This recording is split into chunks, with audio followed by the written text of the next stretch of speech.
Guys, welcome back to my channel Gunjan डेल blog. तो आज हम बात करेंगे कि ये जो हेयरिंग हुआ, मतलब सुप्रीम कोर्ट में जो 22 तारीख को डेट मिला था, उसमें क्या हुआ नहीं हुआ।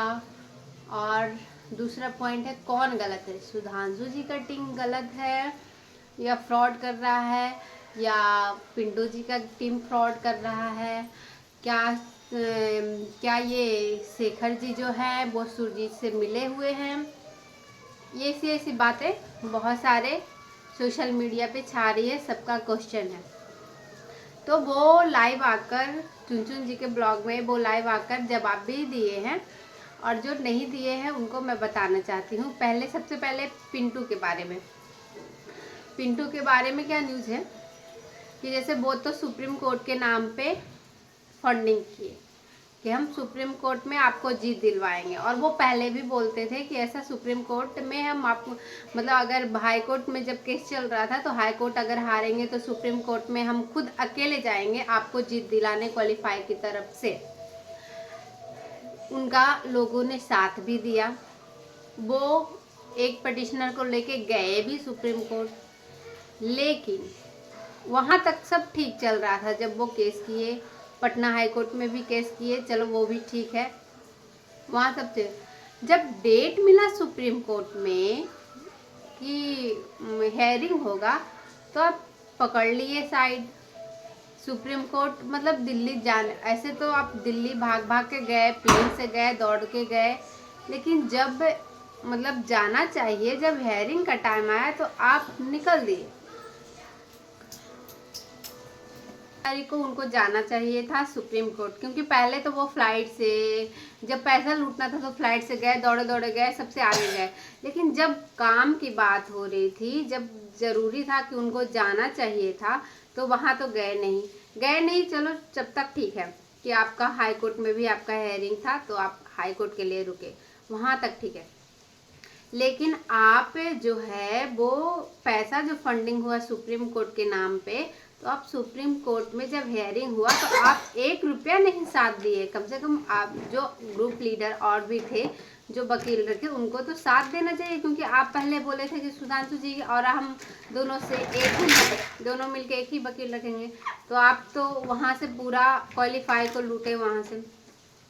अब रहा हाई कोर्ट की बात। हाई कोर्ट में आपको जो आप बोल रहे हैं कि बीच में अभिनव श्रीवास्तव आ गए, नहीं तो ऐसा कुछ होता नहीं। बीच में कोई भी वकील आ जाने से किसी के हेयरिंग हो रहा है तो उस पर कोई इफेक्ट नहीं पड़ता, और बीच में ऐसे बिना बुलाए हुए कभी भी कोई भी वकील नहीं आ सकता है। और आपको इतना लंबा डेट मिल गया, अब क्या कीजिएगा आप? अब किस बहाने से पैसा लूटिएगा? और अभी भी बहुत सारे बहने भ्रमित हैं कि नहीं पिंटू सर ही। यार आप यूट्यूब चलाते हैं, यूट्यूब के माध्यम से इंफॉर्मेशन दीजिए। आप केस में क्यों लड़ बैठे हैं? आप या तो यूट्यूब चलाइए या तो केस में लीडिंग कीजिए। रही बात, इनकी बात हो गई, यहाँ तक आप लोग सब समझ गए होंगे कि ये क्या कर रहे हैं, नहीं कर रहे हैं, इनका क्या मैटर है। अब शेखर जी का बात रहे। शेखर जी का बात हो रहा है क्या कि सुरजीत से मिला हुआ, तो कोई भी, क्योंकि ये केस आपसी दुश्मनी का नहीं है, वो अपने हक के लिए लड़ रहा है सुरजीत, और ये शेखर जी अपने हक के लिए लड़ रहे हैं।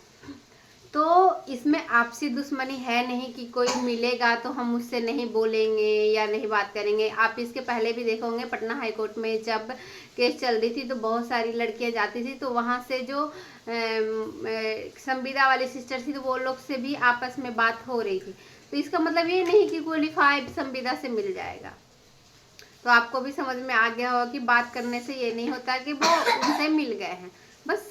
अब दोनों सेम एज के हैं, दोनों सेम, मतलब तो हालचाल पूछ लेना ये कोई बड़ी बात नहीं, क्योंकि इसमें दुश्मनी नहीं है कि मेरा खेत ले रहा है, मेरा घर ले रहा है, इसके लिए तो कोई लड़ाई है नहीं। अब बात रही कि मतलब क्या अगला बार, मतलब ये शेखर जी क्या लूट रहे हैं हमारा पैसा। तो यार देखिए, आप कि जो हमारे सीनियर एडवोकेट हैं वो गिरी सर हैं, तो उनके जूनियर एडवोकेट मतलब बोले कि हाँ अभी सर हमारे दूसरे, मतलब वहाँ पे बहुत सारा ऐसा चलता होगा कोर्ट, तो हमारे सर किसी और केस में अभी हैं, तो वो मतलब थोड़ी देर बाद आए तो 20 मिनट का टाइम भी मिला। टाइम मिला तो वो जब आए तो केस बहुत सारा चलता रहता है, तो जज का टाइम हो जाता है, तो वो टाइम हो गया उनका, तो वो बोले अगला मतलब अगले सुनवाई में हम इस केस को सुनेंगे। तो वो अब केस पास ओवर कर दिए, तो इसमें कोई कुछ नहीं कर सकता। और हाँ, अगर और भी वो अंजलि जो की है SLPA जो लगा रही इल्ज़ाम कि नहीं हुआ, तो हम मानते हैं कि अगर शेखर जी के एडवोकेट नहीं थे तो उन लोग तो एडवोकेट थे ना, क्यों नहीं हेयरिंग करवा लिए? करवाना चाहिए, तो करवाए नहीं। और ब्लेम मतलब सबका टाइम खिंचाई करने में लगे हुए हैं। तो हम सभी क्वालिफाई बहनों से कहते हैं कि देखिए, फालतू के बातों पे नहीं रहिए, एकजुटता रहिए और हम जरूर जीतेंगे। और सबसे पॉजिटिव बात है कि हमारे साथ में सरकार है। अगर सुप्रीम कोर्ट में केस हारते भी है ना, तो ये नहीं होने जा रहा है कि अब काउंसलिंग से सरकार ज्वाइनिंग करवा देगी, इतना कंफर्म है। अगर किसी भी तरह से हम अगर सुप्रीम कोर्ट में हार भी जाते हैं, तो इतना हमको पक्का सरकार पे विश्वास है कि ये वैकेंसी को रद्द करेगी और न्यू वैकेंसी लाएगी। और न्यू वैकेंसी लाएगी तो हम सब मतलब जो यूट्यूबर बन के फालतू क्वेश्चन करते हैं, हम खुद अपने यूट्यूब चैनल पे जितने क्वेश्चन स्टडी करेंगे डेली 100-200 ऐसा क्वेश्चन, और स्पीडली पढ़ाएंगे। हम सब यूट्यूबर का क्या देखते हैं कि 10 क्वेश्चन पढ़ाएंगे, आधा घंटा खींच लेंगे टाइम लैप्स, तो हम खुद करेंगे। और अभी हम थोड़ा थोड़ा वो पढ़ाने की एडिटिंग भी सीख रहे हैं, क्योंकि हमको इतना कुछ अभी एडिटिंग में आता नहीं है, लेकिन हम ट्राई कर रहे हैं।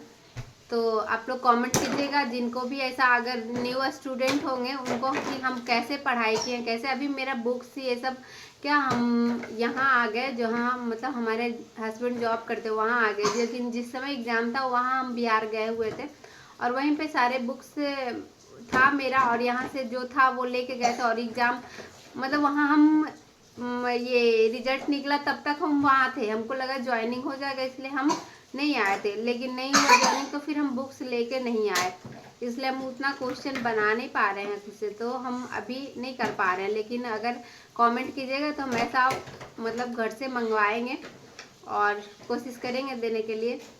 अगर कोई जानकारी आपको और लेनी हो तो आप कमेंट में लिखिएगा, अच्छा बुरा कैसा लगा आपको ब्लॉग लिखिएगा, और चैनल को सब्सक्राइब कीजिएगा, लाइक एंड शेयर कीजिएगा। Bye bye, take care.